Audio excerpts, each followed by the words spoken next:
Bueno, yo creo que para hacer honor al tiempo también, seguramente las personas van a ir sumando. Eh, Vamos a hacer algo más chico, pero bueno, así podemos conversar mejor y las que tienen que estar están.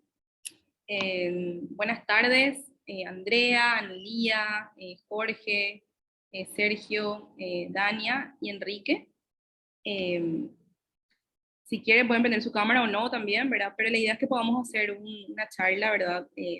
Primero con lo que nos va a contar un poco Enrique, que ya les voy a presentar enseguida, pero que podamos conversar y preguntar sobre este tema, que buenas tardes, Jorge, que a todos nos atraviesa de manera directa y atraviesa de manera directa la manera en cómo vivimos y nos conectamos con nuestra sociedad, con los otros, con nuestro país, con los poderes del Estado, con la institucionalidad también.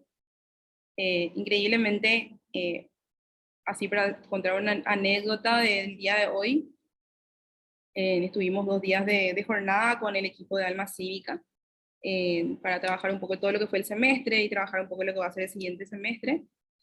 E hicimos un ejercicio para hacer un diagnóstico mini, pequeño, ¿verdad? Solamente experimental, nada de investigación así rígida. Nos fuimos a una plaza acá cerca y la consigna era preguntar a 3 personas de forma así totalmente aleatoria qué significaba la democracia para cada uno de ellos. Y bueno, las respuestas están evidentemente muy cerca a los desafíos que ya conocemos como sociedad, aunque no es una muestra representativa, sí, es muy loco cómo las personas no sabían responder, no se identificaban con la palabra como tal o tenían como un significado distinto en la democracia o lo relacionaban con algo distinto. Y el 80% de las personas no sabían cómo responder qué es la democracia, ¿verdad? Y realmente eso, eh, no, además de ponerte, de entender el desafío que tenemos como sociedad civil de adelante, sabiendo todo lo que hay que transitar todavía para conquistar, yo siento mucho que pasa eso con la Constitución Nacional, todavía no la conquistamos realmente eh, como una, como una herramienta de poder ciudadano y una garantía para nosotros. La gente no conocemos realmente. Yo realmente porque no lo domino y creo que todos tenemos que dominarlo, por lo menos saber en rasgos generales qué contiene, cómo se construyó, por qué se construyó de esa forma y entre otras cosas que también fueron preguntando. Creo que mucha gente que preguntó cosas en las redes sociales no está hoy, pero no importa, entonces queda grabado, vamos a sumar, porque mucha gente fue pasando preguntas, ¿verdad? Que ya le pasamos a Enrique. No sé si estás ahí, Enrique, así te presento oficialmente.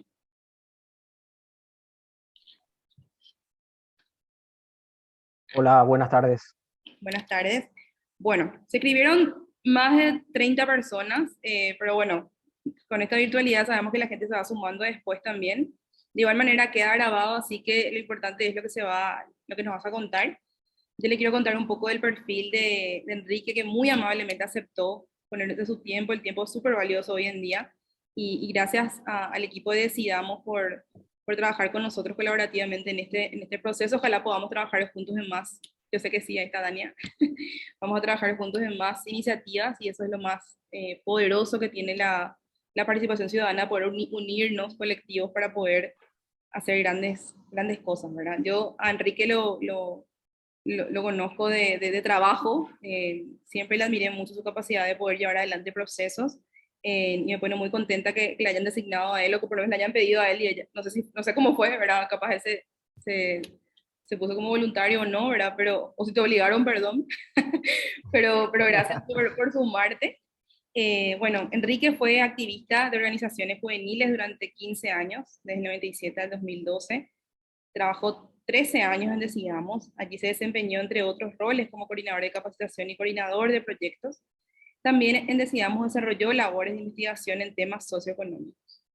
Fue secretario ejecutivo de la Coordinadora de Derechos Humanos del Paraguay, CODEUPI, desde marzo del 2013 a abril de 2016. Autor de artículos anuales sobre la situación del derecho de la participación política en Paraguay, que fueron publicados en varios de los informes anuales de derechos humanos de CODEUPI. Cuenta con formación y experiencia en educación popular, derechos humanos, incidencia en políticas públicas, presupuesto público y vocería ante medios de comunicación. la experiencia en cabildeo con autoridades de poder ejecutivo, parlamentarios, autoridades municipales y organismos internacionales de derechos humanos. Bueno, la verdad que nos encanta que estés acá. Muchos de los chicos que están conectados son voluntarios de Alma Cívica también, que están queriendo entender y alimentarse más de este proceso de ser ciudadano, porque es una decisión y un proceso también. Y nada, gracias por estar con nosotros y te dejo a vos para que empieces y vos podés, esto es súper libre, yo no quise armar algo así muy hermético, ¿verdad? Vos podés hacerle preguntas a los chicos o no, ¿verdad? O hacer una exposición. Yo igual voy a estar interactuando contigo para ir sacando temas. Les cuento también que estamos conectados por Facebook, entonces también queda ahí y también la gente que pueda sumarse por Facebook sin problema lo puede hacer. Gracias, Enrique, por estar hoy acá y por sumar este espacio con nosotros.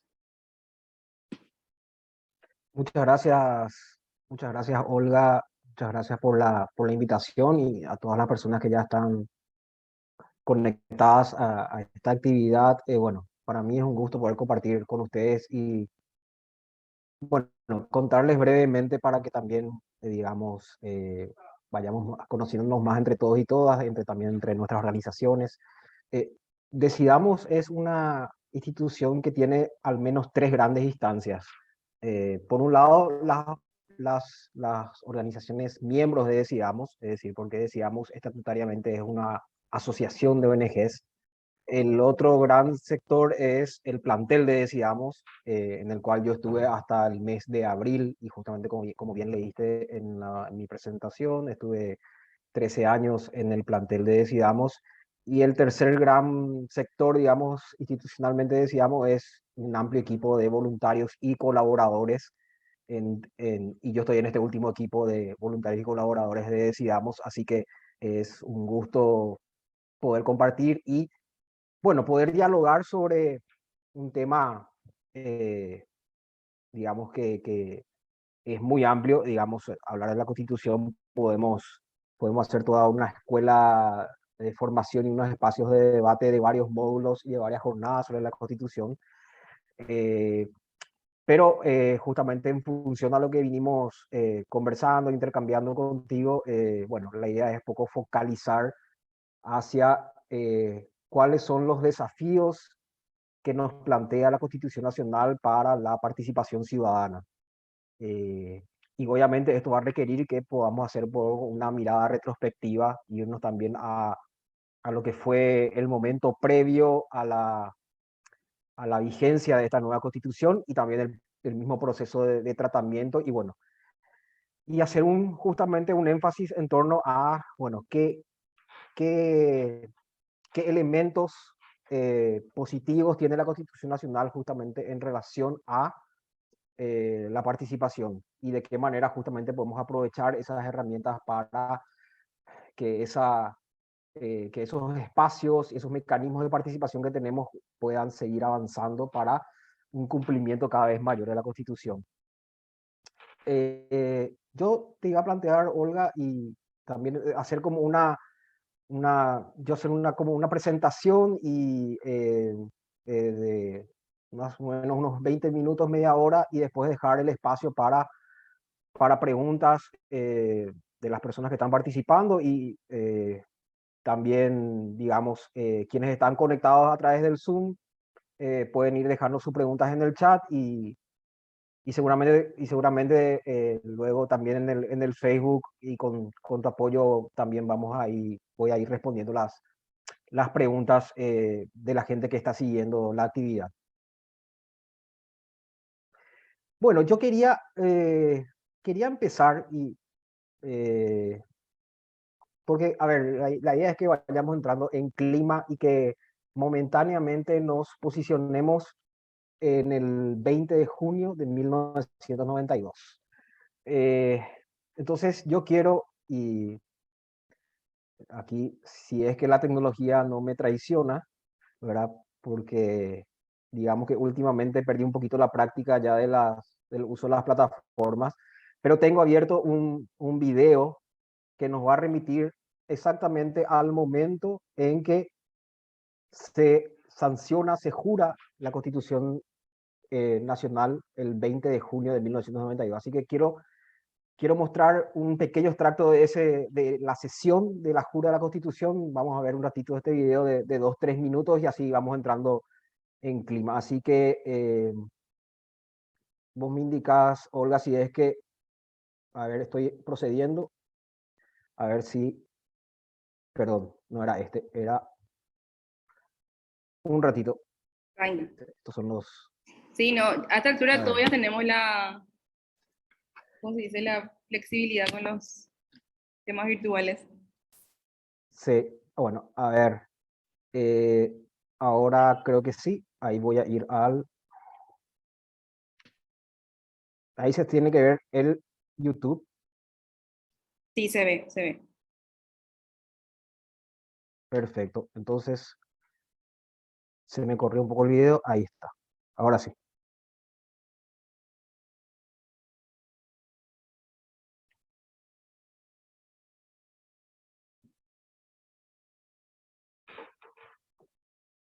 Creo que el sonido no sale.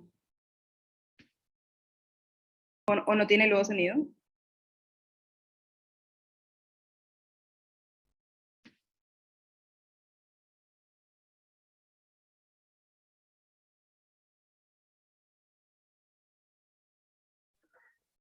No se está, voy a probar de nuevo. Dale, dale.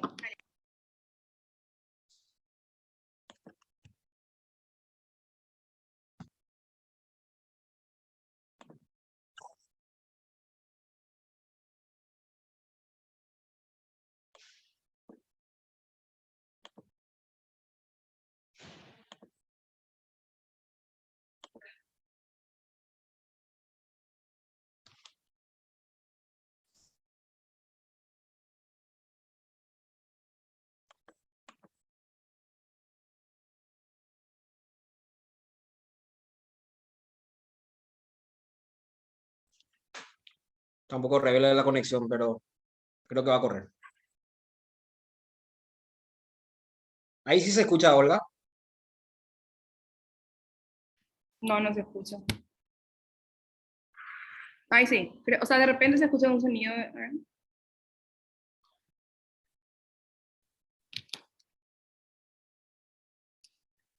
No, no se escucha.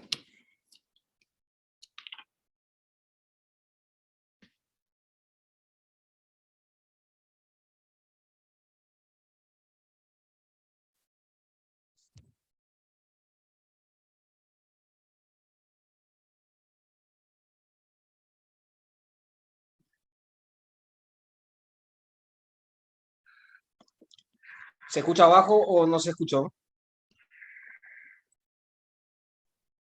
Yo al menos no escucho. De repente sí escucho algo bajo, sí, puede ser. Pero de repente nomás. Sí, pero el sonido en el video es medio bajo. Ah, ya, ya, ya. Entonces. Uy. Bueno, era para, igual yo les tengo preparada una pequeña galería de imágenes que están en mi PowerPoint que también nos van a hacer entrar en el clima de la constituyente. Súper, súper. Bueno, entonces ahora voy a ir justamente a mi presentación.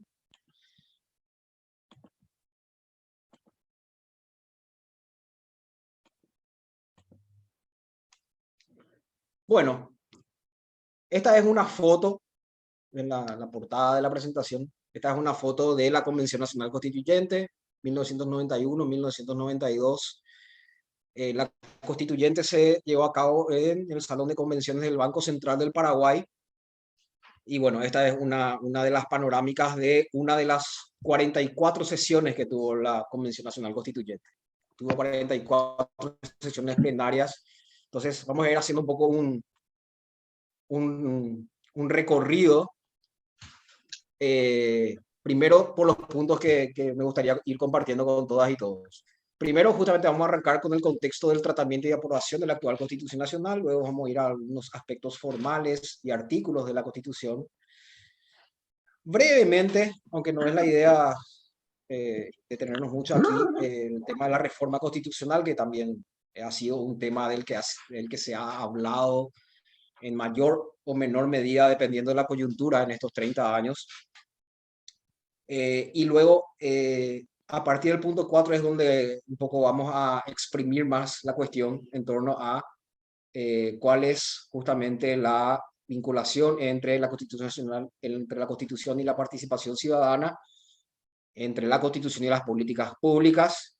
Bueno, y después hay una sección que le llamo más ciudadanía, donde la idea es seguir justamente analizando estos roles y desafíos de la participación ciudadana frente a la Constitución. Y después le quiero dejar como lectura para la casa, para el fin de semana, algunos enlaces recomendados para seguir investigando sobre la Constitución, porque, a ver, también es importante comentarle, Olga, a todos y todas que, a ver, eh, que yo hoy esté con todos ustedes hablando de la Constitución no implica que yo sea abogado y mucho menos constitucionalista,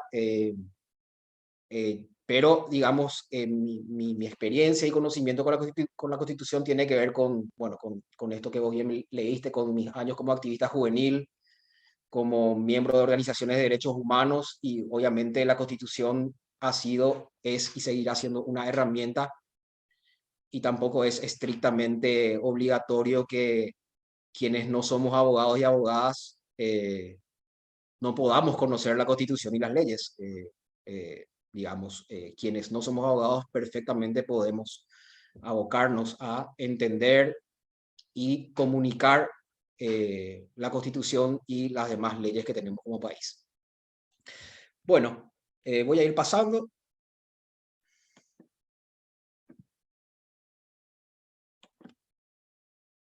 Bueno, vamos a entrar en el primer punto, justamente, que es el contexto del tratamiento y aprobación de la Constitución del 92. Bueno, ¿cuáles son algunos elementos de contexto? Pero acá vamos a ir entrando en el... les invito a todos a ir posicionándonos allá por el año 1991. Hacían 2 años que había caído la dictadura tronista, la última dictadura de la región. Eso también es importante porque el contexto regional también tiene relevancia en este caso. Digamos, ya estaban en total retirada las dictaduras de la región.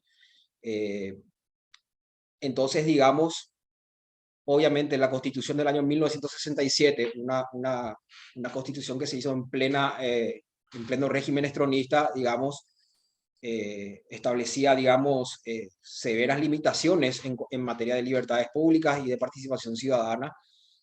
Y obviamente con la llegada del proceso de la transición democrática, esto había que revertir, había que adecuarse justamente a los nuevos tiempos.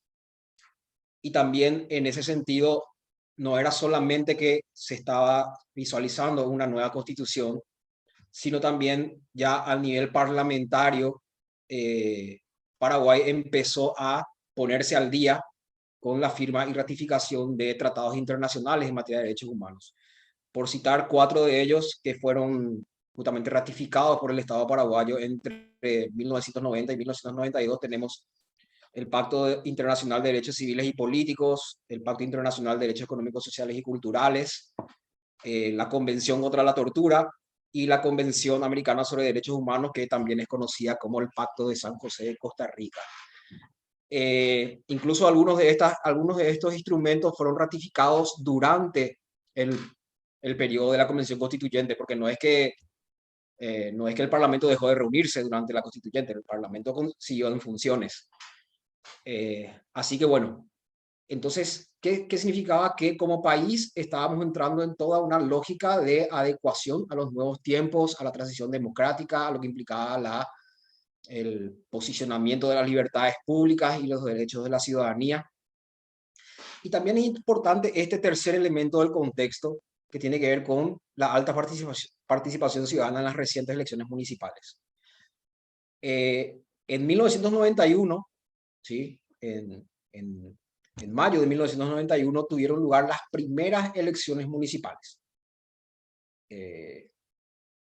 Esto es importante también dentro de lo que tiene que ver con la historia de la participación ciudadana y electoral, porque justamente antes era, digamos, no habían elecciones, sino esto era directamente designaciones vía Poder Ejecutivo de las intendencias. Entonces, bueno, llega el periodo democrático, cae la dictadura y son las segundas elecciones de la transición, pero las primeras municipales. Porque, haciendo una breve recapitulación, el golpe de Estado, la caída de la dictadura en febrero del 89, las elecciones donde es elegido Andrés Rodríguez en mayo del 89 y posteriormente en mayo del 91 las elecciones municipales. Y ahí viene el siguiente momento, digamos, ahora lo que vamos a hacer es ver una pequeña línea del tiempo para llegar a la constituyente. Junio del 91. Ambas cámaras del Congreso se reúnen en la Asamblea Nacional y resuelven la realización de una reforma total de la Constitución Nacional. Entonces, esa es como una primera instancia fundamental dentro de esta línea del tiempo. Bueno, luego lo que hubo fue todos los preparativos para llegar a las elecciones de convencionales constituyentes, que fue el 1 de diciembre de 1991. Como cualquier otra elección, mesas de votación, ¿verdad? Ciudadanos y ciudadanas acudiendo a votar. Participaron 5 partidos políticos. En un ratito voy a mostrarles quiénes fueron esos partidos. Y cada partido presentó como si fuera elecciones parlamentarias, ¿verdad? Presentó sus listas de convencionales y esto fue decidiéndose, obviamente, de acuerdo a la proporcionalidad del sistema 2. 30 de diciembre del 91 se instala la Convención Nacional Constituyente, se realiza la primera sesión y el 20 de junio del 92 es la última sesión donde tiene lugar la jura de la Constitución. Como les decía al inicio, tuvimos en la Convención Constituyente 44 sesiones plenarias, porque también hay que decir que hubo subcomisiones asesoras, o sea, que también dictaminaban y emitían recomendaciones al plenario. Y también estaba, por supuesto, la comisión redactora, que obviamente tenía un arduo trabajo para tratar de justamente consolidar todas las decisiones que se iban tomando en las sesiones plenarias. Y aquí tenemos un poquito en la búsqueda que hice, porque, digamos, hay que también tener en cuenta que cuando esto todavía no existía como institución del Tribunal Superior de Justicia Electoral, todavía no. El TSJE arranca en el año 96. Anteriormente, digamos, eran oficinas, juntas electorales, y, digamos, la información no está tan disponible, digamos, desde el 96 para atrás, ¿verdad? Entonces, pero felizmente después de una interesante búsqueda, pude encontrar estos datos muy interesantes que nos muestran que en estas elecciones de convencionales constituyentes, como ustedes ven, la ANR tuvo más de la mitad de los votos emitidos, el PLRA en segundo lugar, CPT son las siglas del movimiento Constitución para Todos. Constitución para Todos, digamos, es la actualización de la denominación de lo que fue el movimiento Asunción para Todos. El movimiento Asunción para Todos fue por el que se había candidatado Carlos Filisola para la intendencia de Asunción y que finalmente él gana las elecciones. Entonces, para presentarse a las elecciones constituyentes, este movimiento toma el nombre de Constitución para Todos, que obtiene el 11% de los votos. Luego el Partido Revolucionario Febrerista, con 1,2%, y el Partido Demócrata Cristiano, con el 0,8% de los votos. Y ustedes ven ahí la cantidad de convencionales por cada agrupación política. La ANR largamente llevó la mayoría, 122 de 198 convencionales. El PLRA 55, Constitución para Todos 19 y 1 PRF y Partido Demócrata Cristiano. También podemos ver que la cantidad de mujeres convencionales fue de 21, esto equivalió al 10,6%, y este promedio es, digamos, es más bajo del que tenemos de manera más reciente, porque, a ver, los datos históricamente de toda la transición democrática nos muestran que mujeres electas mujeres electas para cargos parlamentarios en ningún caso se ha superado el 20% de las bancas adjudicadas, digamos, ¿verdad? Esto ocurre en el Parlamento, en el Poder en la Cámara de Diputados, en la Cámara de Senadores, sucede en las juntas departamentales. Digamos, el promedio sigue siendo no más del 20% y en este caso tenemos aún un porcentaje mucho menor en aquel entonces. Es interesante también mencionar como un elemento de contexto, y esto es importante para poco ir hablando de qué implicaría pensar en o qué condiciones se tendrían que dar para una posible convención constituyente, una posible reforma o enmienda constitucional. En aquel entonces, organizaciones de mujeres, pueblos indígenas y movimientos campesinos presentaron propuestas a la constituyente. Y de todo un poco lo que he podido leer, digamos, la experiencia en el caso de las organizaciones de mujeres ha sido muy interesante, y justamente esto está en un enlace que les voy a compartir al final. Porque, ¿qué pasó con el tema de las mujeres convencionales? Las mujeres convencionales actuaron como una interbancada. Fueron de las 5 agrupaciones políticas que lograron convencionales, en 3 de ellas había mujeres convencionales. Y estas 21 mujeres actuaron como una interbancada, o sea, trascendiendo, digamos, su pertenencia partidaria para plantear propuestas consensuadas sobre los derechos de las mujeres para la constituyente. Este es un elemento importantísimo porque si tenemos que empezar a hablar de qué condiciones requeriría una convención constituyente, es la capacidad de construir amplios consensos entre diversos sectores políticos y sociales. Y no es que solamente estas 21 mujeres convencionales se articularon entre sí, sino que previamente hubo algunos foros en distintos puntos del país donde se fueron recolectando los planteamientos en materia de derechos de las mujeres para la constituyente. Pueblos indígenas también acá hay que hacer como una acotación importante. Los pueblos indígenas no tuvieron escaños, es decir, no hubo convencionales pertenecientes a pueblos indígenas. Pero también los pueblos indígenas se han organizado muy bien para esta constituyente y han presentado propuestas que finalmente en gran medida quedaron plasmadas en la Constitución Nacional. Y también distintos movimientos campesinos han presentado propuestas. O sea, ¿qué quiero señalar con esto? La importancia del trabajo previo. O sea, entre las preguntas que me habías enviado antes, Olga, una persona preguntaba, bueno, un poco comentar sobre el proceso chileno, que está justamente ahora en etapa justamente en tramitación de su nueva constitución. Y digamos, una condición fundamental es esto que les decía, o sea, tiene que haber un debate previo, no se puede llegar en frío, no se puede esto pensar de la noche a la mañana. Es quizás un proceso, o sea, imaginémonos el tiempo que lleva de repente aprobar ciertas leyes. Bueno, y dimensionemos lo que implica modificar una constitución. O sea, el desafío es mucho mayor. Entonces, la necesidad de construcción de consensos mínimos entre actores políticos y sociales tiene que ser demasiado fuerte, y eso requiere un debate suficiente. Y tenemos esta experiencia muy positiva de organizaciones de mujeres, pueblos indígenas y movimientos campesinos que sí hicieron un debate previo para llegar con propuestas sólidas a la constituyente.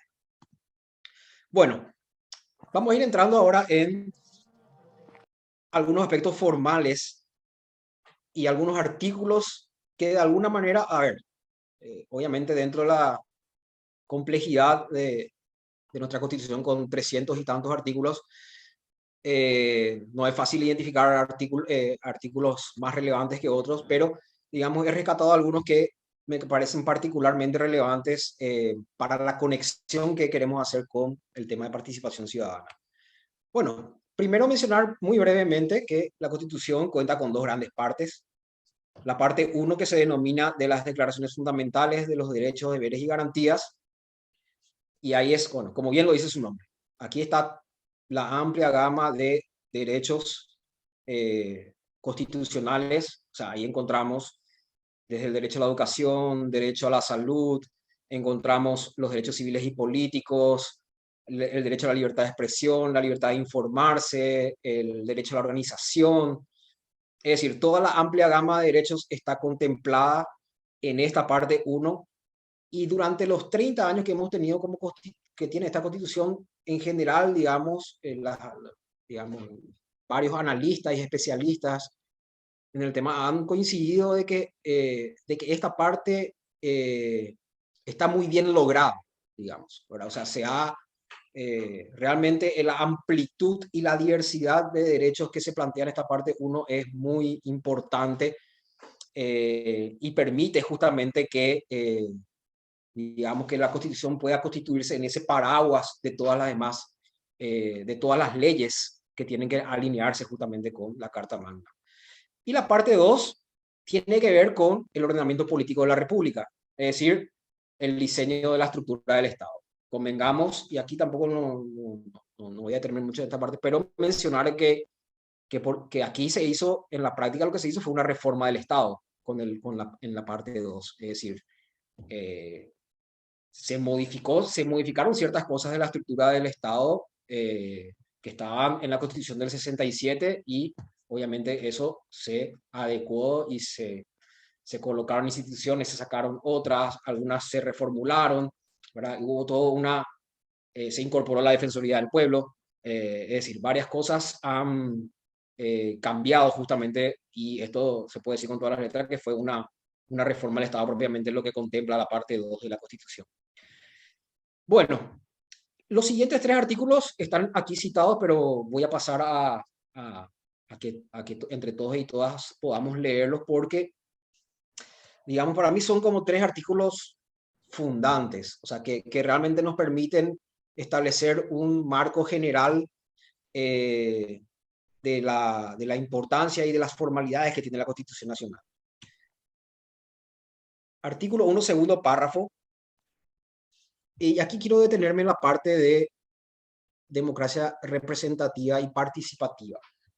Porque, a ver, es muy interesante lo que plantea este segundo párrafo del artículo 1, y yo les invito a que guarden en la memoria esto de la democracia representativa y participativa, porque tiene todo que ver con participación ciudadana.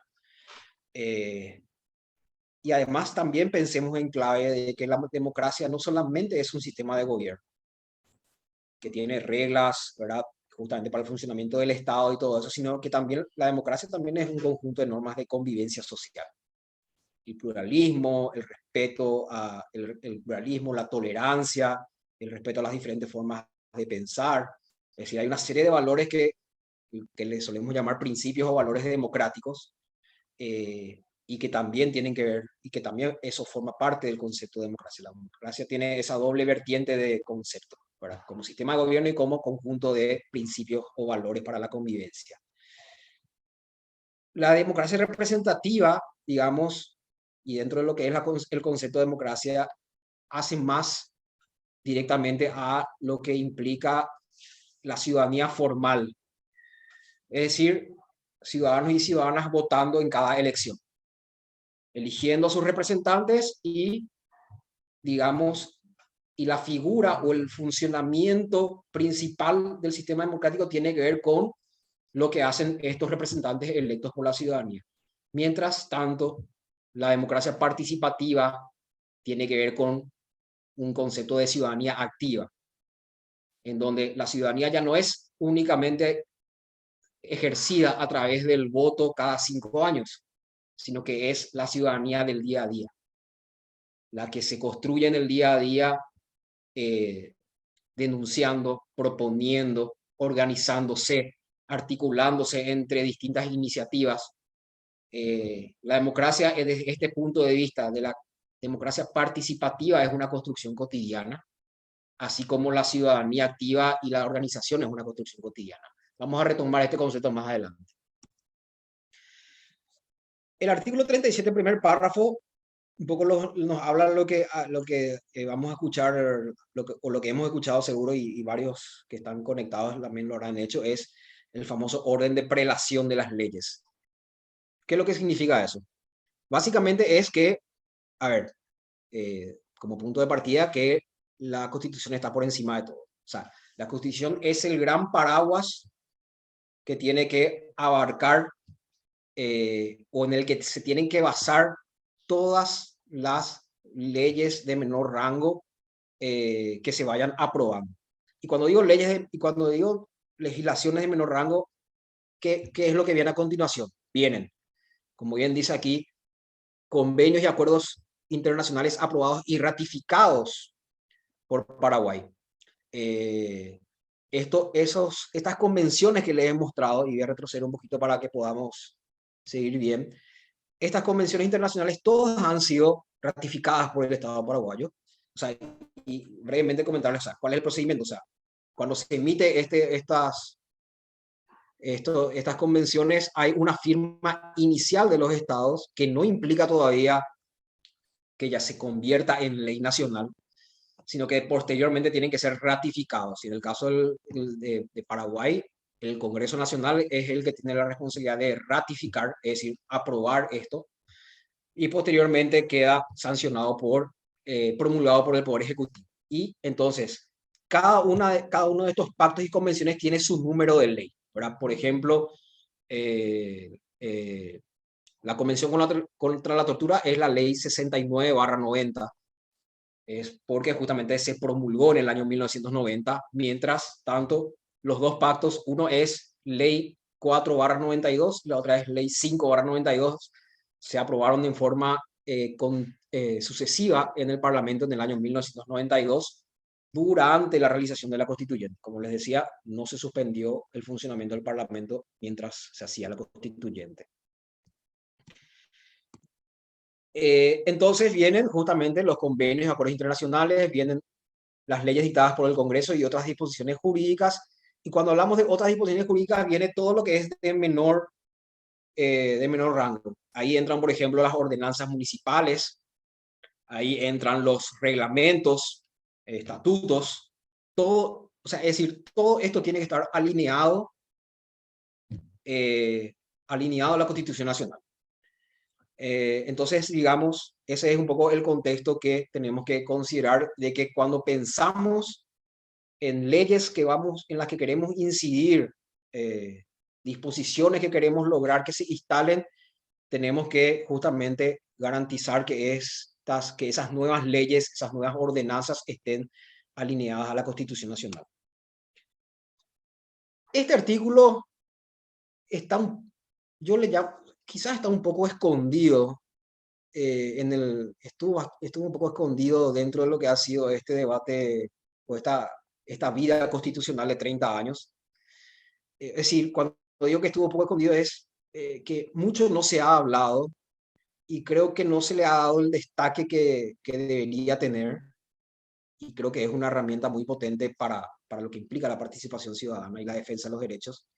Fíjense lo que dice: la enunciación de los derechos y garantías contenidos en esta Constitución no debe entenderse como negación de otros que, siendo inherentes a la personalidad humana, no figuren expresamente en ella.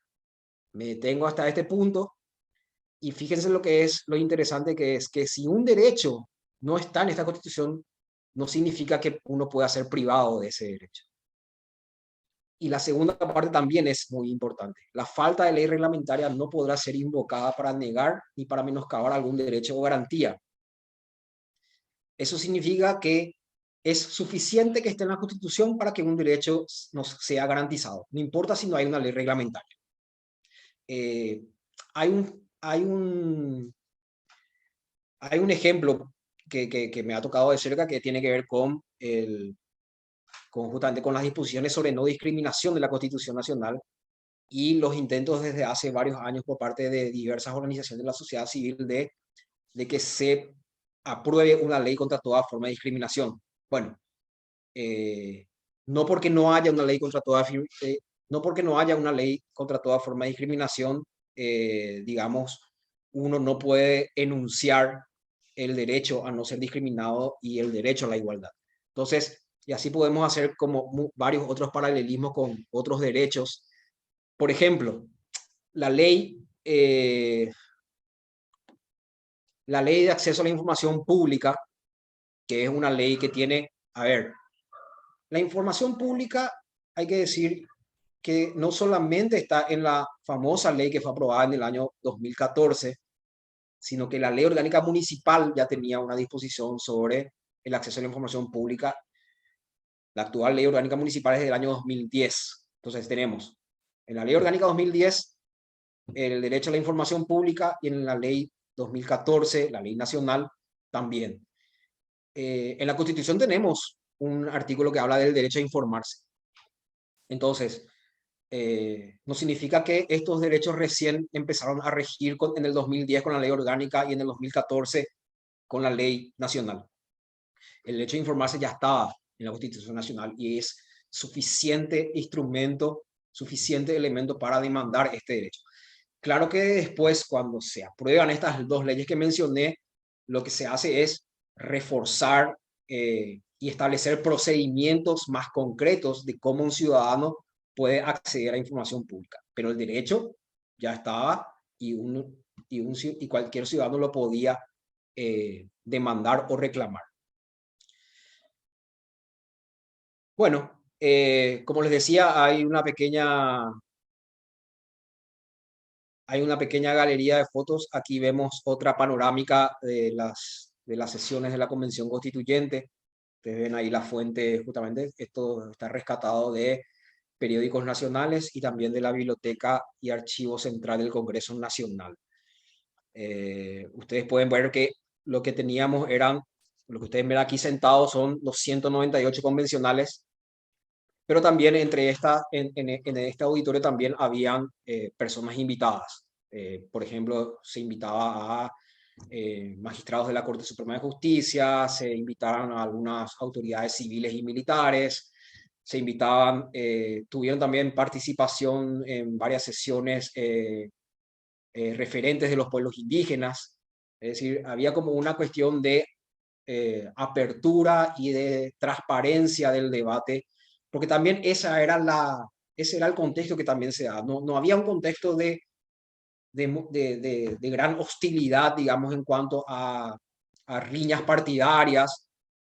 Todavía los aires recientes del nuevo proceso democrático estaban muy presentes. La participación ciudadana había sido muy elevada en las municipales recientes, entonces había como unos vientos favorables que posibilitaban esta apertura al debate.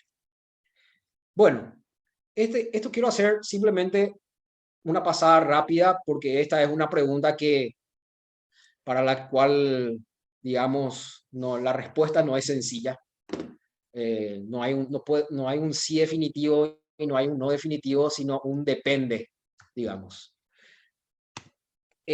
A ver, y cuando yo pienso en el tema de reforma o enmienda, pero eso también tiene que ver con brevemente decir que la Constitución establece ciertos procedimientos o ciertas condiciones para la enmienda y otras condiciones diferentes para la reforma. Pero más allá de eso, el fondo de la cuestión es la modificación de la Constitución. Y una cuestión fundamental es la calidad de la representación política. O sea, es decir, ¿quiénes van a ser los convencionales? Y no es poca cosa. Es justamente, y ahí entra en el debate la calidad de la representación política. Es decir, si el día de mañana se hace una constituyente, ¿quiénes van a formar parte de las listas para candidatarse como convencionales? Y estamos hablando de un documento nada más y nada menos que la Constitución Nacional. O sea, ahí hay un gran tema primero a considerar. El segundo tiene que ver con algo que fue parte del debate en estos 30 años, que es el riesgo de retrocesos en materia de derechos y garantías. ¿Por qué digo esto? Porque justamente cuando hemos visto las dos partes de la Constitución, y aquí voy a retroceder, la parte 1, donde están los derechos, la parte 2, donde está el diseño del Estado. Lo que también coinciden muchos analistas y constitucionalistas es que la parte 2 es la que necesita correcciones o necesita cambios. Y se ha hablado ahí de diversos cambios que deberían o no hacerse. Ciertos sectores políticos plantean una cosa, otros plantean otra cosa. No voy a entrar a enumerar, digamos, qué cosas se han debatido, pero digamos, hay una opinión mayoritaria de que esta es la parte que tiene que corregirse de la Constitución. O sea, explorar si ciertas instituciones nuevas que se han creado están funcionando bien o tienen que reformularse y todo eso. Ahora, el tema es que si se va a entrar a modificar la parte 2 de la Constitución y cuando se tenga que acordar la reforma parcial o total, está el riesgo de que la parte 1 también sea modificada, que la parte 1 también entre en ese paquete de reforma. Y allí, digamos, los riesgos de retroceso están latentes si es que la calidad de la representación política no es, para la redundancia, de alta calidad. A ver, la Constitución tiene, en cuanto a pueblos indígenas, tiene un muy buen articulado. En cuanto a reforma agraria, imagínense, hay un capítulo específico sobre reforma agraria, así citado expresamente. De los objetivos de la reforma agraria es uno de los artículos. Es decir, como les decía, es la parte 1 de los derechos, garantías, declaraciones fundamentales, está muy en consonancia con instrumentos como la Declaración Universal de los Derechos Humanos, los pactos internacionales, digamos, los principios democráticos. Entonces, si no tenemos una representación política que realmente tenga una visión de derechos, y acá también tenemos todo lo que implica el derecho a organizarse, el derecho a manifestarse, todo lo que implica participación ciudadana está en la parte 1. Entonces también es importante tener presente de que si no se hace una construcción responsable de los consensos, y ahí entra en el tercer punto, entre actores políticos y sociales sobre qué modificar, y podemos ir para atrás en la parte 1 y eso sí va a ser una real pena, digamos, porque, digamos, esa herramienta tan poderosa que tenemos de que una gran amplitud de derechos esté en la Constitución, digamos, es una herramienta fundamental para la ciudad. Bueno, esto sigue siendo parte de una pequeña galería de imágenes. Esta es la publicación de un diario durante la Constituyente, donde, bueno, aquí la noticia es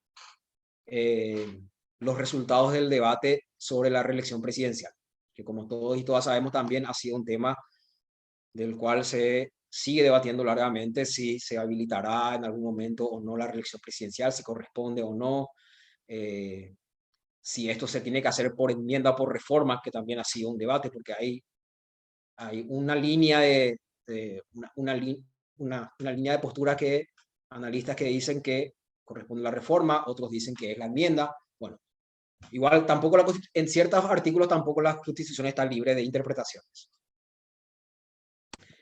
Bueno, Constitución Nacional y la participación ciudadana. ¿Dónde encontramos artículos y conexiones entre la participación ciudadana con la Constitución Nacional? Este es un breve punteo de quizás aquellos principales postulados. Tenemos el artículo 32 que establece la libertad de reunión y manifestación, es decir, el derecho de la ciudadanía a manifestarse, a reunirse y manifestarse.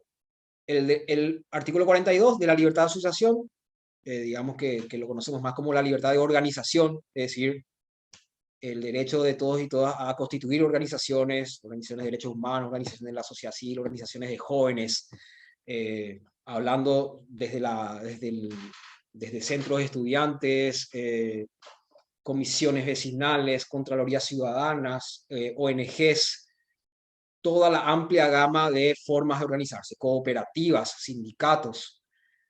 Todo eso está garantizado por el artículo 42 de la Constitución Nacional. El artículo 117 es un artículo que vamos a leer. Esta es una redacción textual y completa de este artículo, y como ustedes van a poder ver, lo que establece es bastante amplio, y eso es bueno, digamos. Es bueno que sea bien amplio. Dice: los ciudadanos sin distinción de sexo tienen el derecho a participar en los asuntos públicos, directamente o por medio de sus representantes, en la forma que determinen esta Constitución y las leyes. Se promoverá el acceso de la mujer a las funciones públicas. Fíjense qué interesante, porque acá vamos a hacer un primer une con flecha con lo que yo antes les mostraba en el artículo 1 de la Constitución, democracia participativa y representativa, porque acá implícitamente están metidos estos dos conceptos de democracia. Cuando nos dice por medio de sus representantes, esto está más conectado con la democracia participativa, donde el rol de ciudadanía se ejerce casi únicamente a través del voto, ¿verdad? Lo que solemos decir, somos ciudadanos solamente cada 5 años. Pero cuando nos dice directamente, esto podemos entenderlo por el lado de que la ciudadanía que todo ciudadano tiene derecho a acceder a cargos electivos, pero también como ciudadanos tenemos derecho a incidir directamente en nuestras autoridades y políticas públicas. Entonces, a partir de este momento, lo que yo les quiero proponer es que entremos que nos vayamos poniendo el chip, o entrando en la lógica de que para que podamos avanzar hacia una democracia participativa, es decir, una democracia, una ciudadanía que día a día alimenta la democracia, que no es que solamente le vamos a sancionar o premiar a nuestras autoridades con el voto cada 5 años, sino que tenemos que pelearla entre elección y elección. Entonces es ahí cuando hablamos de ir de una democracia representativa a una democracia participativa. No implica dejar de votar, no estoy diciendo eso. Estoy diciendo que necesitamos también desarrollar esa pata participativa de la democracia. Y que tenemos, y que el voto es una herramienta, pero también hay más herramientas. Bueno, aquí me habían preguntado, y ese es un dato que no pude encontrar, ¿qué edades tenían los convencionales? Era una de las preguntas que me habías compartido, Olga. Bueno, a ver, esta foto nos da una leve idea, o no sé si, o mucha idea, ¿verdad? Obviamente a primera vista no se vislumbra, por ejemplo, personas menores de 30 años, jóvenes, digamos, sino que vemos que muy probablemente eran, digamos, aquellos dirigentes de larga trayectoria en los partidos, o personas del ámbito académico de larga trayectoria que entraron a formar parte de las listas presentadas por los partidos, y también algunos dirigentes sociales que también participaron de estas listas. Y cuando digo dirigentes sociales, digo dirigentes también de mucha trayectoria. Entonces, esta es un poco una de las fotos de cómo se veía la Convención Constituyente desde el escenario, ¿verdad? Esta es foto desde el otro lado. Bueno, Constitución Nacional y las políticas públicas. Y esto tiene un hilo conductor directo con lo que hemos visto recién de la Constitución Nacional y la participación ciudadana. A ver, los derechos ¿qué nos dice esta lámina? Que los derechos establecidos en la Constitución Nacional deben ser garantizados por el Estado a través de políticas públicas nacionales, departamentales y municipales. A ver, venimos escuchando mucho el término políticas públicas, y vamos a simplificar el concepto. Las políticas públicas tienen que ver o se definen como el conjunto de acciones que el Estado debe realizar para garantizar el bien común de la población, ¿verdad? Y para garantizar los derechos de los ciudadanos y ciudadanas sin discriminación alguna. O sea, es la manera en que el Estado ejecuta su rol de garantizar el bien común. O sea, todo lo que hace el Estado, todas las acciones que realiza el Estado tienen que tener clave de política pública. Entonces, acá es importante también dimensionar cuáles son las formas que puede adoptar una política pública. Y esto es muy importante para el tema de participación ciudadana. Porque, a ver, y esto, digamos, quienes están participando de este conversatorio, mismo vos, Olga, y también los demás participantes, compañeros de Alma Cívica, digamos, cuando hablamos de incidencia en políticas públicas, ¿verdad? Participar para incidir en políticas públicas, podemos hablar de participar para incidir en leyes. Podemos participar para incidir en planes, programas y proyectos. Podemos participar para incidir en el presupuesto público. Y esos son los tres ámbitos de una política pública. Es decir, la política pública tiene esta complejidad. Cuando pensamos en una política pública, pensamos en que idealmente esa política tenga estas tres patas o estas tres formas. Cuando hablamos de la primera, la ley, ahí hablamos de que, por supuesto, una política pública debe estar fundada en la Constitución Nacional, que una política pública en lo posible debe estar establecida por ley, ¿verdad? Así existe, por ejemplo, la ley general de salud, perdón, la ley general de educación, así existe la ley que crea el Sistema Nacional de Salud, así tenemos la ley orgánica municipal, digamos, a ver, cientos de leyes que justamente están destinadas a garantizar nuestros derechos como ciudadanía. Y, a ver, y cuando hablamos después hablamos de planes, programas y proyectos, es decir, a veces pasa, muchas veces pasa, que está la ley pero no se implementa. Eso es lastimosamente un clásico. Entonces, por ejemplo, y voy a ir a un ejemplo de un sector, en niñez y adolescencia. Tenemos el Código de la Niñez y Adolescencia dentro de este primer ámbito de la ley, ¿verdad? La política pública a favor de los derechos de la niñez y la adolescencia en su forma de ley es el Código de la Niñez y la Adolescencia. En su forma de plan es justamente el Plan Nacional de Niñez y Adolescencia, que justamente todos y todas seguramente recordarán que hasta hace poco tiempo estaba siendo debatido justamente el plan para los siguientes años. Y después está la tercera pata y demasiado importante, que tiene que ver con el presupuesto. Puede existir la ley y ser muy linda, puede existir el plan, el programa, el proyecto y también estar muy bien diseñado ese plan, pero puede no haber plata. Entonces, ahí tenemos un problema. Por ejemplo, una ley de la que se está hablando justamente que tiene un déficit de financiamiento es la ley 5777/16 de protección integral a mujeres contra toda forma de violencia. Y ahí vamos a hacer otra vez el ejercicio para pensar en una política pública. ¿Cómo el Estado hace explícita su política pública por los derechos de las mujeres? Bueno, con la creación del Ministerio de la Mujer, ¿verdad? Y obviamente hay una ley que establece la Carta Orgánica y las funciones del Ministerio de la Mujer. Y luego están diversas leyes, diversos programas, diversos planes y programas.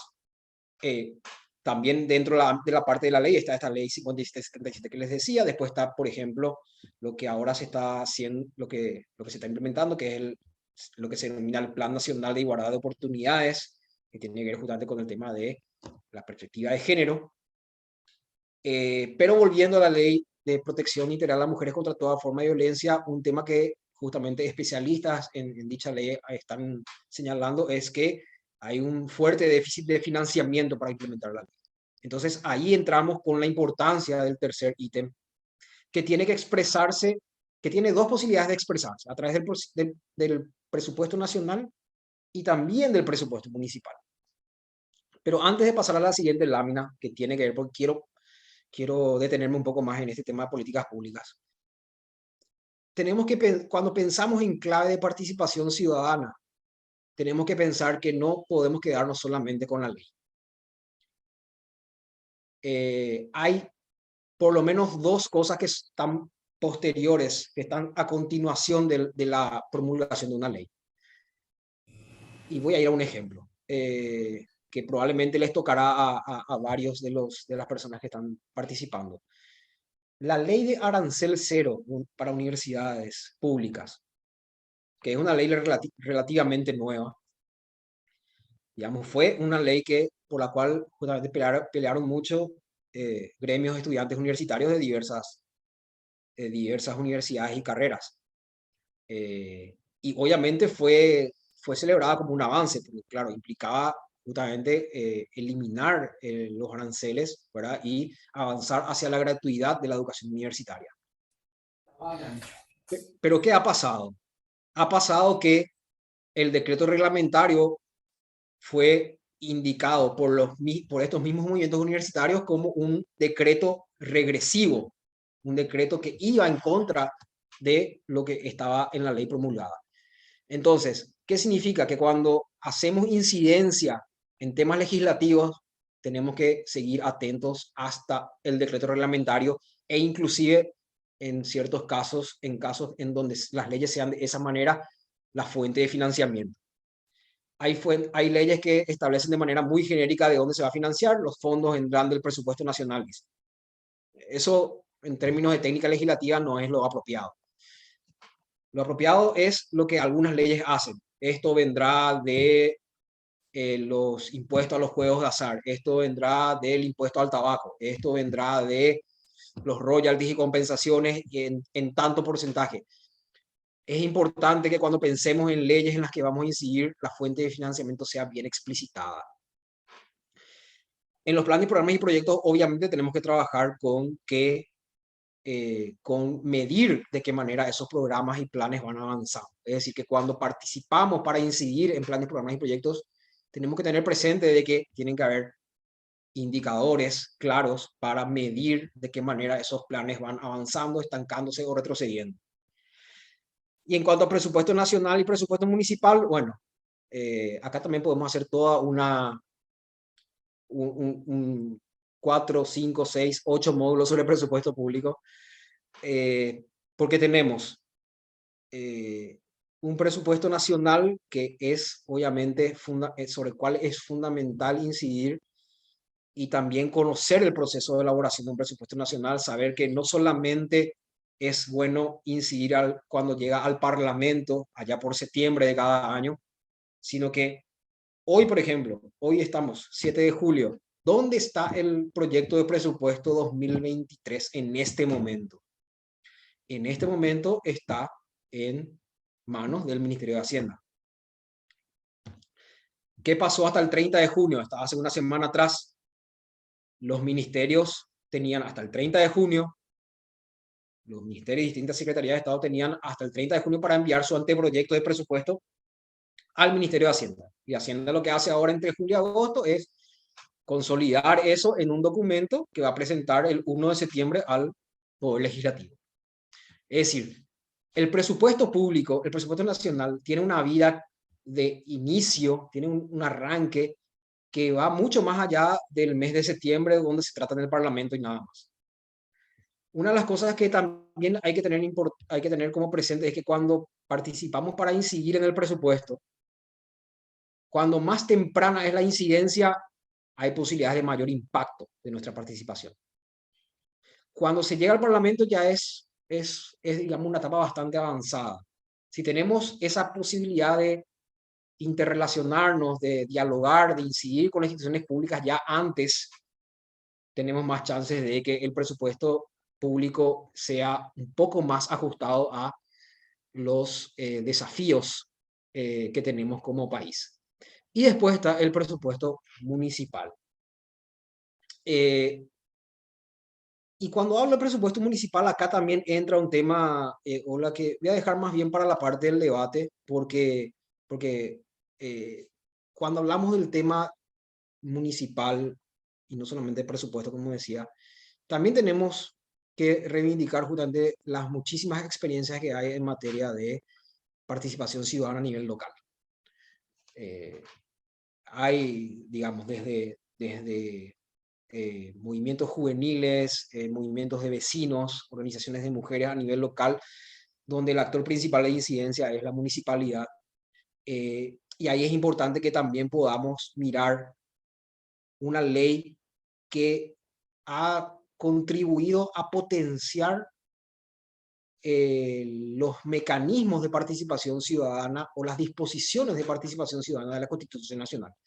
Y la ley a la que me estoy refiriendo es la Ley Orgánica Municipal, que tiene todo un apartado exclusivamente sobre participación ciudadana. Tengo ahí las láminas por si nos da tiempo de mirar, porque realmente es lo que está haciendo, lo que hizo la Ley Orgánica es tratar de aterrizar ciertas disposiciones de participación ciudadana que están en la Constitución Nacional. La Ley Orgánica lo que buscó es que eso se aterrice a nivel local. Y hay disposiciones muy interesantes que, si hay tiempo, tenemos para mirar. Bueno, y este es un extra, digamos, de por qué tenemos que pensar en que la incidencia en el presupuesto público tiene que ser como un desafío central o uno de los desafíos principales de nuestra participación ciudadana. Esta lámina es de CEPAL, la Comisión Económica para América Latina, que anualmente publica un estudio que se llama Panorama Social de América Latina y el Caribe. Y anualmente esta publicación, que es bastante extensa, mide cómo están los países de América Latina y el Caribe en cuanto a inversión social. Y cuando hablamos de inversión social, y cuando CEPAL habla de inversión social, CEPAL define la inversión social como aquellos recursos que están destinados a 6 sectores de políticas públicas: educación, salud, vivienda, protección social, medio ambiente y cultura. Esos 6 ámbitos. Entonces CEPAL, utilizando los datos oficiales de cada país, justamente hace una definición, una estimación, obviamente con metodologías rigurosas al respecto, de cuánto está invirtiendo en lo social cada uno de los estados. Y aquí vemos a la izquierda cómo está Paraguay en Sudamérica. Ustedes ven aquí el único país que no está de Sudamérica es Venezuela en este cuadro, pero vemos que entre los 9 países restantes de Sudamérica, Paraguay es el que menos inversión social tiene en proporción al Producto Interno Bruto en Sudamérica.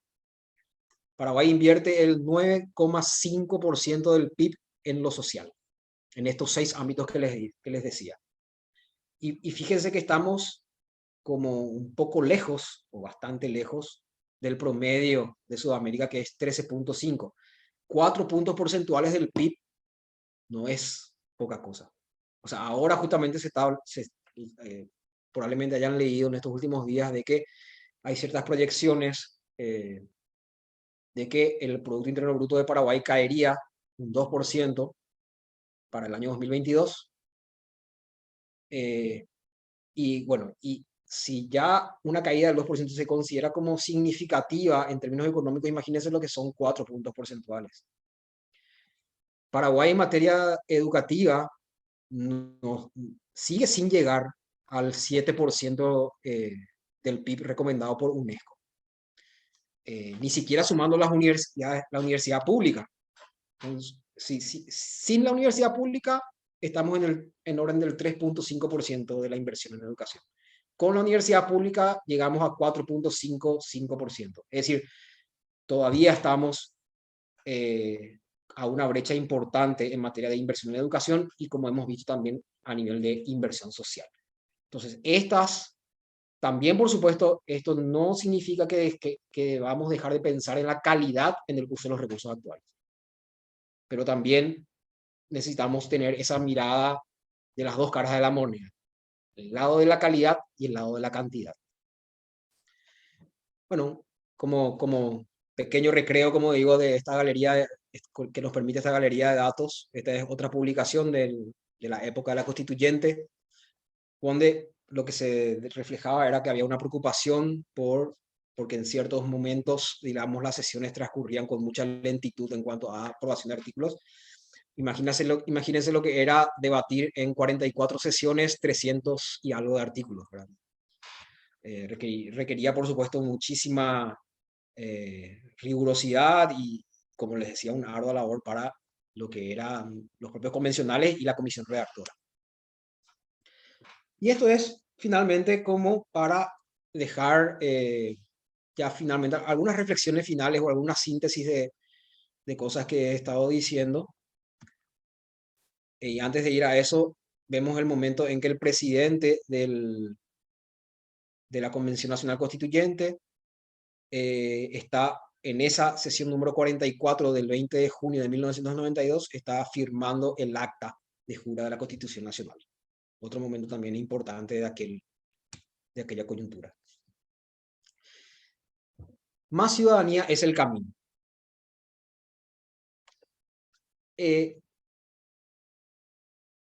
Aquí, digamos, no hay una fórmula mágica.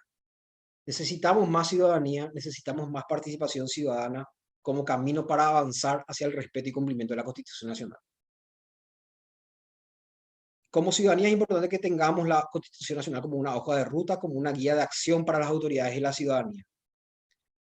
Este tercer punto ya me estuve refiriendo y bueno, está nuevamente aquí porque me parece un desafío importante que, sin dejar de lado el rol que tenemos como ciudadanos votando cada 5 años, en la medida de lo posible tenemos que avanzar hacia una ciudadanía activa en el día a día para que la democracia participativa sea una realidad. ¿Cómo ejercer ciudadanía? Votando, denunciando, proponiendo, organizándose. Y la organización también, y al hablar de organización también implica que las organizaciones ciudadanas adoptemos con toda fuerza el desafío de articularnos entre sí. Es importantísimo que entre las organizaciones ciudadanas podamos construir consensos. ¿Y qué mejor base para construir consensos que nuestra Constitución Nacional? Entonces, por eso, utilizar la Constitución Nacional como una hoja de ruta para avanzar en la garantía de nuestros derechos y para impedir retrocesos en el ejercicio de esos derechos. Y finalmente, señalar esto de que la organización es una forma fundamental de participación ciudadana e incidencia en políticas públicas, y que aquí quiero dejarles como, porque a veces decimos que hay mucho por hacer, que es cierto, que hay mucho por hacer y es cierto, pero también tenemos que remitirnos a muchas experiencias positivas de participación ciudadana a nivel mundial y en la historia, digamos. A ver, cuando los trabajadores tuvieron que movilizarse para lograr, digamos, que empiecen a instalarse los derechos laborales, las 8 horas, esa fue una lucha de largo aliento. No fue una cuestión que se logró de la noche a la mañana. Requirió mucho activismo en muchísimos países. Hubo trabajadores encarcelados, trabajadores asesinados. Fue una lucha de largo aliento. Conquistar y defender un derecho es una lucha cotidiana. Así como también fue una lucha súper fuerte el derecho al voto para las mujeres. El derecho al voto para las mujeres no fue una cuestión que a los estados, a los gobiernos se les ocurrió de la noche a la mañana. Así como los trabajadores lucharon por sus derechos laborales, muchísimas mujeres, movimientos de mujeres a nivel mundial, se movilizaron. Imagínense estar activando por el derecho al voto de las mujeres hace 100, 120 años atrás. Si ahora nada más estamos, digamos, hablando todavía de la persistencia de la persistencia del machismo, de la persistencia de muchos actos de violencia hacia las mujeres, imagínense lo que era hace 100, 120 años atrás. Mujeres encarceladas, mujeres que eran privadas de sus hijos, mujeres asesinadas. Y Paraguay tiene hace 61 años establecido el voto para las mujeres y fue el último país de América Latina en adoptar el derecho al voto para las mujeres. Y en el caso nacional me quiero remitir a un caso que justamente tiene que ver con un movimiento juvenil para mí muy importante y que ha nacido al poco de comenzar la transición democrática, que ha sido el movimiento de estudiantes secundarios por el boleto estudiantil. El boleto estudiantil es cierto que se empieza a implementar en el año 2000-2001, pero el boleto estudiantil, la lucha de los movimientos de estudiantes secundarios y jóvenes por el boleto estudiantil empezó en el año 91 y lograron 3 años después que la ley, que se establezca la ley de boleto estudiantil en el año 94. ¿Se implementó inmediatamente esa ley? No. Ahí es donde en el año 99 nace el entonces MOVE, Movimiento por la Obtención del Boleto Estudiantil, o llamado FENAES, que se moviliza durante aproximadamente 2 años. O sea, le valió toda una movilización de 2 años con diálogo con autoridades, acciones de denuncia, articulación entre centros de estudiantes de colegios públicos y privados, de zonas urbanas y rurales, asambleas. Todo eso se tuvo que hacer para que finalmente la ley del boleto estudiantil, llegado el año 2000-2001, se pueda implementar. Entonces, son esos los puntos. O sea, es importante mencionar esto porque, a ver, no implica que esto nos desaliente como activistas, sino que nos anime a comprender de que necesitamos desarrollar ese ejercicio de ciudadanía en el día a día y que la democracia y la organización ciudadana es una construcción cotidiana y donde justamente si ejercemos esa ciudadanía activa hay mayores chances que justamente podamos avanzar en el goce de nuestros derechos y evitar retrocesos. Llego hasta aquí, Olga. Wow, anoté como 3 páginas por ahí de cosas. La verdad que súper, me gusta mucho cómo explicaste, porque es súper sencillo. O sea, yo he participado ya en muchas charlas, conversaciones sobre la Constitución Nacional. Siempre me quedo con más preguntas porque a veces no entiendo términos, y creo que lo hiciste en un lenguaje muy coloquial, entonces eso permite entender mucho.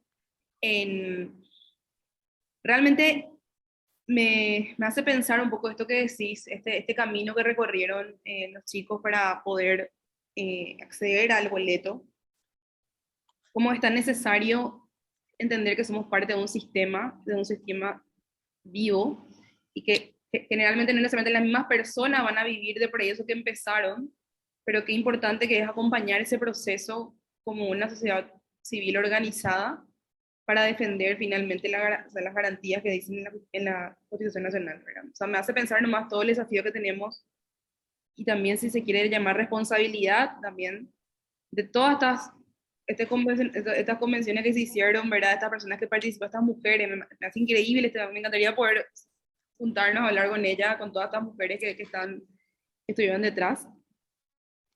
Y la responsabilidad de poder decir, de poder trabajar en conjunto y en consenso con otros. Creo que estamos en un momento decisivo ahora también con esto de todo lo que el panorama político que tenemos por delante, ¿verdad? Para las elecciones del año que viene.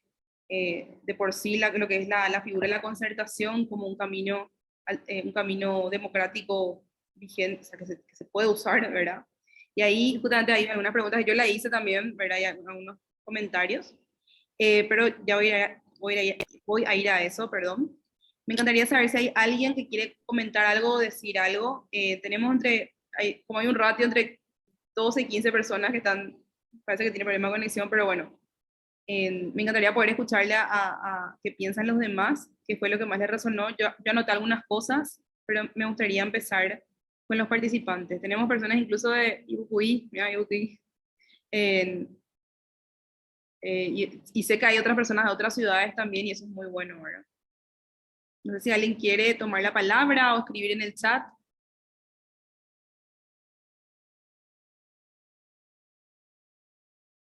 Están tímidos. Una cosa que yo sí pregunté ahí, bueno, partiendo de que la Constitución Nacional está por encima de todo, ¿verdad? Este artículo 147, ¿verdad? No, a ver, 117. 117. Ese artículo no protege o por así decir, no se contempla la concertación adentro. Ya sé que no dice eso, pero no podría llegar a proteger todo esto que está pasando ahora o esta impugnación que se hizo, o estoy hablando cualquier pavada. En materia, a ver, está considerado que de los artículos 117 al artículo 127 de la Constitución Nacional, y voy a irme a, a, a apoyarme en la lámina sobre esa, sobre esos artículos. A ver, ahora creo que se está viendo. Sí. A ver.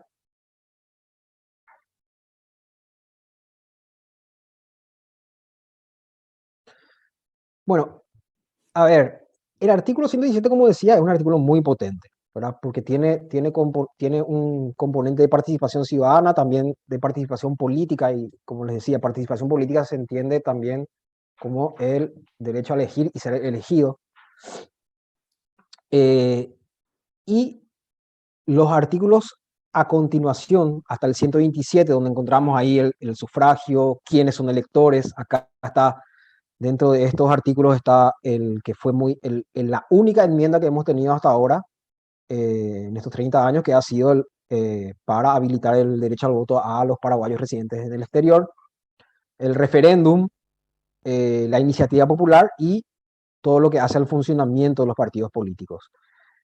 Cuando hablamos de participación política, ahí tenemos que tomar no solamente estos artículos, y ahí voy a ir al ejercicio, al cuadrito aquí de las formas de una política pública. Aquí tenemos como artículos guías, tenemos estos artículos 117 a 127, pero, y entrando más propiamente en las leyes existentes, ahí tenemos el Código Electoral y tenemos la Ley 635/95 que organiza la justicia electoral. Entonces, digamos, si nos tenemos que remitir específicamente a lo que tiene que ver, por ejemplo, con la concertación en este caso, es justamente, tiene que ver con estas dos leyes que mencioné, Olga, ¿verdad? La 635/95 y el Código Electoral. Y ahí sí voy a hacer un poco una apreciación, una reflexión personal breve que, a ver, cuando pensamos en la incidencia en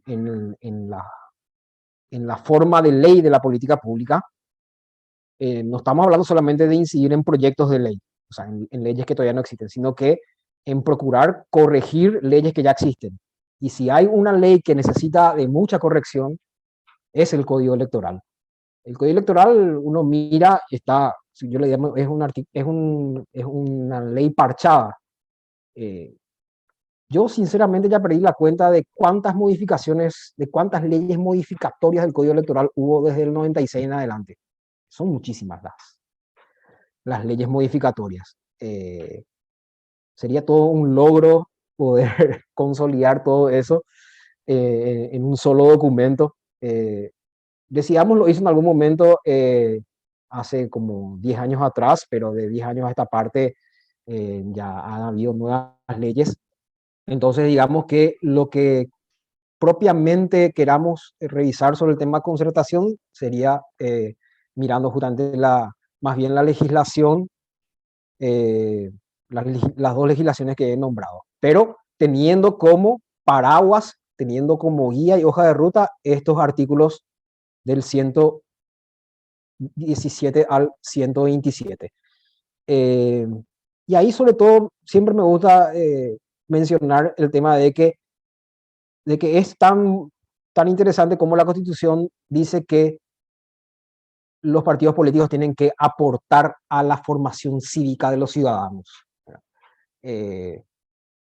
Ojalá eso realmente sea un aspecto que la mayoría o todos los partidos puedan tomar con seriedad, en el sentido de que realmente se vean que no solamente las organizaciones de la sociedad civil, la justicia electoral y otras entidades tenemos esa tarea o ese desafío de educación ciudadana, también por supuesto a nivel del sistema educativo, la importancia de que realmente materias como formación ética y ciudadana sean reforzadas, sino que también los partidos tienen que desarrollar ese rol de formación cívica de los ciudadanos. Y cuando digo partidos, es justamente desconectado de la cuestión, hacer una desconexión de la cuestión partidaria. No implica una formación ciudadana.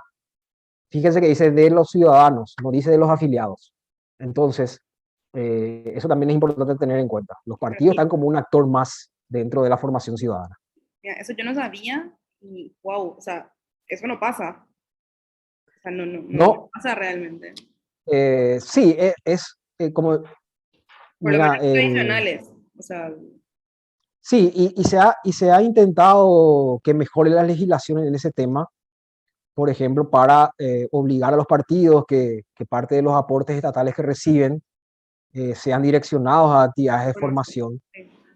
También se ha intentado que parte de esos aportes se destinen a formación política de mujeres, ¿verdad? Justamente para posibilitar que su participación política en términos de aumentar la cantidad de mujeres candidatas y de mujeres electas pueda crecer, ¿verdad? Pero, digamos, son intentos que están ahí quedando por el camino y bueno, y que también requieren no solamente una cuestión legislativa, sino una propia revisión estructural de los partidos políticos para que realmente tomen este desafío. Esa responsabilidad, claro. Sí. Bueno, Anita en el chat, voy a leer un poco lo que se dijo arriba. Bueno, creo que salió ya Dania, pero ella había hablado de el derecho a la tierra no está en la Constitución. Y yo respondí, ¿verdad? Porque eso también a mí el derecho a la tierra siempre me llamó la atención justamente por el siguiente, por el derecho artículo 100, ¿verdad? Que habla del, sin embargo, el derecho a la vivienda digna sí está, pero te habla como un párrafo muy lindo, pero que no te permite ver cómo accionar a una realidad el derecho a la vivienda digna, por ejemplo. Que evidentemente si que tener una vivienda digna necesitas una tierra, entonces como que es así muy... Ahí lo que yo no, eso no logro. ¿Cómo se puede paliar eso? Me imagino que con otra ley, o sea, abajo de la Constitución, o con la ley orgánica municipal, no sé, o sea, es... Después también yo pregunté, bueno, justamente en la segunda parte de la Constitución Nacional estamos hablando de la eh, organización política del país, ¿verdad? Y ahí es donde, ¿cómo se puede asegurar que eh, podamos nosotros entender o medir si la división política hoy o la manera como está administrado, o sea, cómo está organizado hoy el país realmente es efectivo, ¿verdad? Y hablo muy escuetamente del caso de las gobernaciones, que yo veo como una desconexión muy grande entre lo que pasa realmente en sus ciudades y los gobiernos locales, ¿verdad? Entonces, como mi pregunta va, si nosotros tenemos una constitución que tiene una vida de 30 años, si dentro de la misma constitución está pensado como ciertos, capaz estoy hablando muy, muy ya de ahora, pero ciertos indicadores por lo menos que le permitan al país volver a analizar si funciona o no funciona de la manera como está redactada, no sé, o sea, tipo, no sé si existe eso. Y después también la diferencia entre enmienda y constituyente, ¿verdad? Después hablaron también de la Constitución Nacional tiene previstos dos mecanismos, la enmienda y la reforma, justamente Vale está ahí también, ella está en abogada, pero ¿verdad? Sí. Depende del tema y con diferentes tipos de mayoría, una más simple y otra más compleja. Y ahí yo pregunté un poco la diferencia entre las dos cosas. Y Anita dice también, y a mí también me parece muy, muy interesante esto que estabas comentando, que creo que estaría bueno que lo sigamos potenciando, esto de pasar a ser una democracia representativa a ser una democracia participativa, ¿verdad? Completamente de acuerdo, y es un camino que tenemos que desbloquear como organización de la sociedad civil y como grupo ciudadano, ¿verdad? Sergio Páez dice, con relación al artículo 117 y la concertación política, a mi parecer no se debería dar esa posibilidad o permiso, siendo que cada partido político tiene sus afiliados para elegir sus representantes. En el caso de la concertación sería un conglomerado de partidos. En este caso no se podría implementar las elecciones. Paso que se utiliza en Argentina, ya que las mismas se definen básicamente dos cuestiones: qué partidos están habilitados a representarse a las elecciones nacionales y a la lista que representará a cada partido político. Bueno, eso es lo que está en el chat, para ti hice un resumen largo, pero sí te mareé, pero realmente estamos ya con un poco de tiempo, o sea, por lo menos 10 o 5 minutos más, y luego ya podemos cerrar. De igual manera, toda la exposición fue una cátedra, así que lo bueno que tenemos grabado y que podemos pasarle también a todos los otros voluntarios, las personas que se sumaron, se inscribieron. Y bueno, te dejo ahí para cerrar un poco y redondear, pero evidentemente esto es un puntapié para poder seguir conversando sobre estos temas que necesitamos conversar. Otro punto y con esto termino y te dejo ya a vos, Enrique, perdón. Evidentemente, yo siento que el estudio de la Constitución Nacional, esa es mi percepción, tiene que ser así más o menos como una materia en la escuela. O sea, tipo, no solamente un tema que se habla rápido, se hizo la Constitución de tal fecha, no terminás vos entendiendo realmente así como lo explicaste, que creo que todos los ciudadanos deberíamos saber, por lo menos mínimamente algo, o sea, de la manera como vos contás, ¿verdad? Creo que, o sea, entonces eso tiene que ver mucho también con qué sistema estamos teniendo para acceder a una formación ciudadana desde pequeñitos, o sea, desde niños ya en la escuela. A veces se limita solamente al tema de la votación de cursos y qué sé yo, de presidente y nada más, ¿verdad? Y me parece muy interesante, o sea, capaz, yo por lo menos en mi colegio no tuve eso, o sea, tuve en unas clases nomás, ¿verdad? Pero más que nada, hasta parece de historia, o sea, tipo, y qué loco esto me hace pensar nomás que qué diferente sería que tengamos estas charlas, conversaciones y entendamos nuestro único garante de tener una vida digna, libre y soberana, ¿verdad? O sea, digo nomás que me parece nomás muy loco que nos cueste tanto entender, ¿verdad? Como te decía hace rato, hoy cuando le preguntábamos a la gente en la calle qué es democracia para ellos, no sabían qué responder, es muy fuerte, o sea, muy fuerte. Bueno, te dejo para que puedas hacer un redondeo y cerrar y bueno, eso. Perfecto. A ver, con relación, voy a dejar las cosas que son más breves, voy a responder primero. A ver, el tema enmienda y reforma, digamos, yo lo que les invito es o sea, leer los artículos de la Constitución Nacional referidos específicamente a eso, y ahí, porque hay varios requisitos para cada una de estas figuras, pero una de las grandes diferencias es que la enmienda, cuando hablamos de enmienda, hablamos de lo que fue, por ejemplo, el voto paraguayo en exterior. Fue un artículo que se puso a consideración y sobre ese artículo modificado se votó sí o no. Ahora, cuando hablamos de reforma, estamos hablando ya sí de una reforma que puede ser parcial, eso significa un conjunto de artículos, y total, bueno, que es lo que se hizo finalmente con la Constitución del 92. O sea, se reformó totalmente la del 67, o sea, borrón y cuenta nueva, básicamente. Y como bien dijo una de las participantes en el chat, ¿verdad? Para el tema de la reforma se requiere mayores exigencias en cuanto a los votos en el Parlamento, ¿verdad? El tema de los 2 tercios, o sea, es más demandante y requiere mayor capacidad de consensos, mayor construcción de consensos, una reforma que una enmienda. Después, sobre el tema simplemente vamos a finalizar este tema de partidos, concertación. A ver, el Código Electoral tiene mucho detalle en torno al tema de la conformación de los partidos y cuáles son los requisitos para conformar concertaciones, ¿verdad? O sea, es el que específicamente reglamenta, ¿verdad? Para eso es importante que para entrar en este análisis propiamente es necesario o sea, remitirse más bien a las disposiciones que tiene el Código Electoral, pero como les decía, cualquier cambio del Código Electoral o de otra normativa en materia electoral tiene que estar alineado con estos artículos que hemos visto de la Constitución Nacional, garantizando siempre el derecho a la participación ciudadana y política. Sobre el tema del derecho a la tierra, ahí hay hay muchísimo que se ha escrito al respecto, porque también, digamos, hay ciertas declaraciones de encuentros internacionales que hablan sobre el tema del derecho a la tierra. A ver, cuando hablamos del derecho a la vivienda, y como vos bien dijiste, Olga, está implícito, ¿verdad?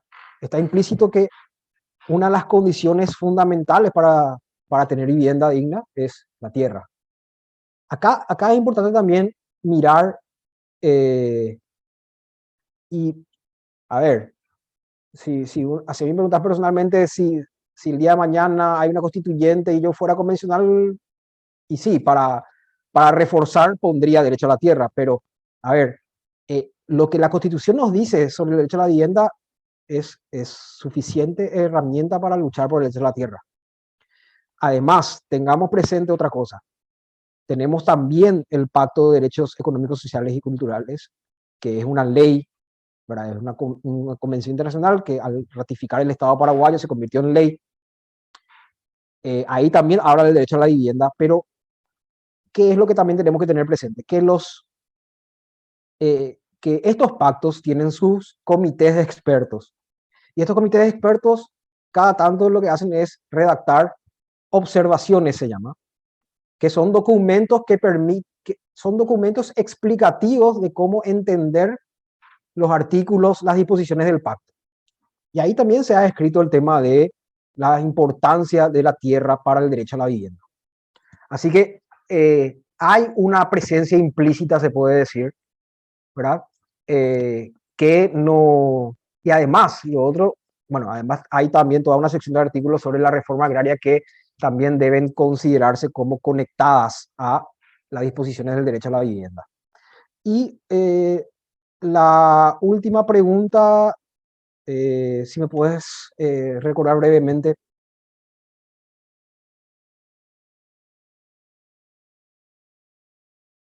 A ver, está cerrado tu micrófono. Perdón. No, la verdad que fueron varias. A ver, eso ya respondiste. Nada, fue una reflexión sobre el tema este de la democracia representativa, Ah, ok.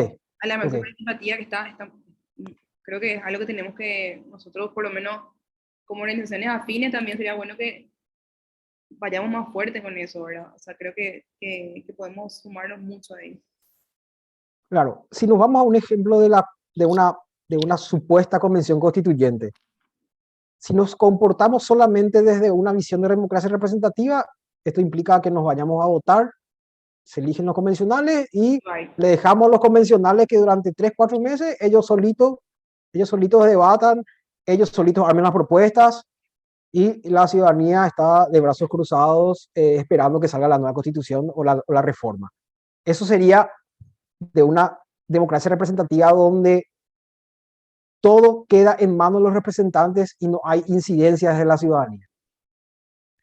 Sin embargo, con una democracia participativa, que es lo que se necesita cuando hablamos de un contrato social como la Constitución, necesitamos tener en cuenta estas experiencias positivas que hubo de la interbancada de mujeres para la Constitución del 92, los foros sobre derechos de las mujeres, la construcción de propuestas de los pueblos indígenas, y así sería como una cuestión de tener cada sector, ¿verdad? Como un proceso de debate, de construir consensos sobre artículos, derechos, garantías que tengan que ver con este sector, con este otro sector, con este otro sector, y obviamente estar pendiente, estar detrás de nuestros convencionales, apelar a los canales de diálogo, a los canales de incidencia, y, y finalmente volver a recordar, o sea, volver a señalar, porque, digamos, esto que decía,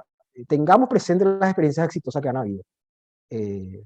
Yo mencioné 3, 2 internacionales y una nacional, pero podemos dar varios ejemplos más. Claro.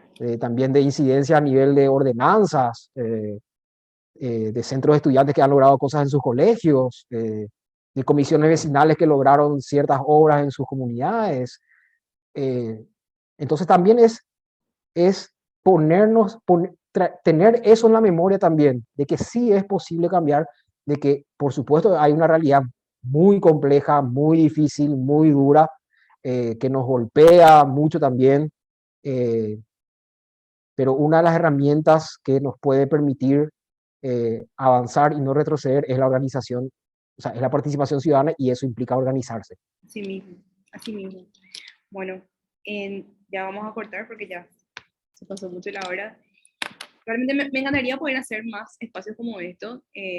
Ojalá que ya sea presencial la próxima vez, hacer como en estos meses también que queda. Creo que es demasiado importante recuperar y reconstruir la narrativa de lo que ocurre en la participación ciudadana y su historia. ¿Qué seríamos sin esas personas que se animaron a hacer antes que nosotros estemos, ¿verdad? Que labraban el camino, ¿verdad? Para los otros que estamos ya también organizándonos hace un tiempo. Pero qué importante es respetar, o sea, entender este sistema que tiene que construirse y va, ¿por qué no?, de una generación a otra, ¿verdad? Creo que es más importante rescatar todo eso, conversarlo y hablar, y entender cómo nuestra vida sí, de alguna manera está protegida por la Constitución Nacional, y tenemos que conocer eso, y tenemos que aprender a leer eso, ¿verdad?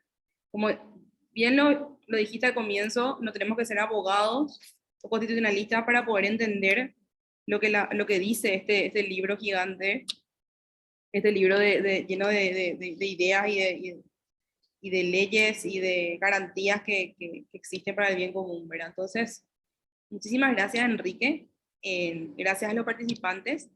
Creo que muchos son voluntarios, algo así que ya están. O sea, la idea lo era justamente hacer con ellos. Tenemos muchos espacios nomás, por eso creo que también se perdieron los que se inscribieron. De igual manera, vamos a estar publicando también esta grabación, vamos a compartir entre nuestros medios, porque creo que es una herramienta muy poderosa de poder entender con lenguajes tan sencillos también nuestra Constitución. Y también felicitarte por todo el trabajo que estás haciendo, porque esto de difundir y de mostrar tus conocimientos y de una forma tan sencilla, pero tan completa, es también un servicio ciudadano que estás haciendo vos por el país, ¿verdad? Y por la gente y por los chicos que están acá conectados. Yo sé que hay muchos de muchos lugares. Está Laura, que es de creo que es Alto Paraná, o de Itapúa, no me acuerdo. ¿De dónde era que es? No, tiene un nombre, ahí está. Mariela Bucuí, André, vos sos de San Lorenzo, ¿verdad? Sí, no. Yo soy de Villarrica. De Villarrica, sí. Tenemos de Itapúa, sí, perdón, la voz, de Itapúa. Entonces tenemos de todos lados, tenemos, bueno, de Asunción, y realmente esto es lo que queremos hacer, justamente generar estos espacios de entender, de conversar entre organizaciones también, que hacemos cosas parecidas, pero no también. Entonces, igual todo en camino a esta ley, el artículo 45, ¿era? No. ¿Sí? El artículo sobre, perdón, me decías. Sobre participación ciudadana. Sobre participación ciudadana. Bueno, tenemos el derecho a la manifestación, el derecho a la organización, ¿verdad? Los artículos 32 y 42, y el artículo 117, digamos que es como bastante amplio y representativo de lo que es la participación ciudadana y política. Así mismo. Entonces, bueno, con eso más quiero cerrar y agradecerte. No sé si quieres dar unas palabras de cierre. Pero bueno, gracias, y espero que podamos generar otros espacios. Ya te cuento lo que te iba a pedir para espacios fijos que tenemos con los voluntarios tenemos espacios de 60, 30 voluntarios que se reúnen cada 15 días más o menos. Entonces te vamos a sumar también ahí, y me encantaría que puedas también contar esto. Así que gracias, Enrique. Estamos llevando a más ciudades, así que esto es lo importante, no solamente gente de Central, porque si no, eso también quería, justamente esa división política que tenemos nos parece que nos separa a todos. O sea, creo que necesitamos ser mucho más, encontrar maneras de centralizar más las cosas, ¿verdad? Y bueno, eso, te dejo y para que cierres. Ahora, cuando mencionaste esto último, Olga, ahí recordé la pregunta que habías hecho sobre el tema de la división política, sí, ¿verdad? Sí, o sea, sí. ahí hay justamente hay también una cuestión de que no se le dieron suficientes roles ejecutivos a las gobernaciones. Pero la otra cuestión es que si pensamos en clave de descentralización, ¿verdad? Las gobernaciones pueden ser un actor muy importante para eso, pero hay demasiado por hacer en materia de descentralización todavía.